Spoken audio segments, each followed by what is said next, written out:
Madam గారికి గ్రామ పెద్దలకు తీసుకొని పోదా తల్లిదండ్రులకు అందరికీ నా యొక్క నమస్కారం. నారా చంద్రబాబు నాయుడు చాలా మంచి మంచి పథకాలు పెడుతున్నాడు. చాలా భవిష్యత్తులో మీరు బాగా చదువుకొని బాగా ఎదగాలని మరి కోరుతున్నాను. ఎందుకంటే కార్యక్రమం మరి ఏదో ప్రోగ్రామ్ అంటే ఏదో అనుకున్నాను, కానీ బ్రహ్మాండమైన కార్యక్రమం. మరి ఆయన విద్యాశాఖ మంత్రి ఎట్లా ఆలోచన తెలియదు, మంత్రి లోకేష్ సార్ గారు.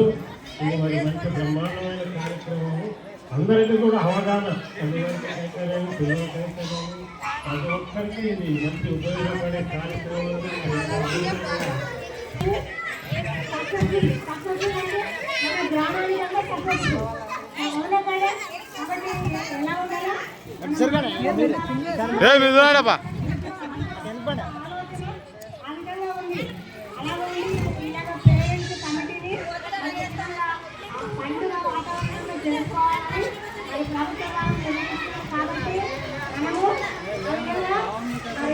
అభివృద్ధిలో రావడానికి మన ఐడియాస్ బాగుండాలి కదా, అలా ఉండాలి, మంచిగా చదువుకోవాలి, మంచిగా ఉండాలి అనే ఆలోచన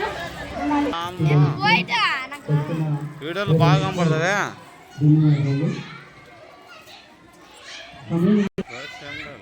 ఐడియా జీవితాన్ని మార్చుతుందని చెప్తున్నారు, కానీ ఐడియా జీవితాన్ని మార్చలేదు, కానీ అక్షరము జీవితాన్ని మార్చుతుందని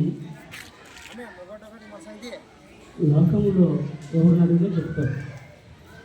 అక్షరం అంటే ఏమిటంటే చదువు. ఆనంద అక్షరం నుండి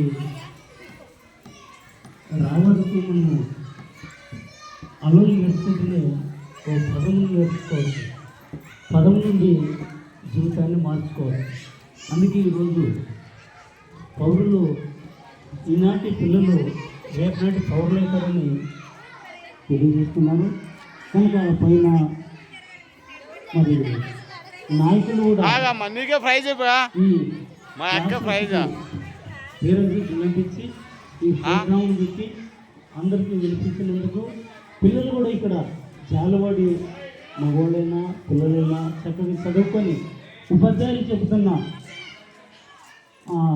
పదాలను జాగ్రత్తగా ఆలోచన చేసి టీచర్లు హోంవర్క్ ఇస్తే దాన్ని ఇంటికాడ అల్లరికి చోటు ఇవ్వకుండా పిల్లలు జాగ్రత్త నేర్చుకొని నేను ముగిస్తున్నాను. కూడా ఒకసారి బడిలో వచ్చి బడిలో ఏం జరుగుతుంది, మా పిల్లలు ఏ విధంగా చదువుతున్నారు, మా పిల్లలు చదవడానికి వస్తుందా లేదా, రాయడానికి వస్తుందా లేదా, అంకెలు గుర్తుపడుతున్నా లేదా, లెక్కలు వస్తున్నాయా లేదా, వాళ్ళ యొక్క ప్రగతిని తెలుసుకోవాలనే ఉద్దేశంతో వాళ్ళ యొక్క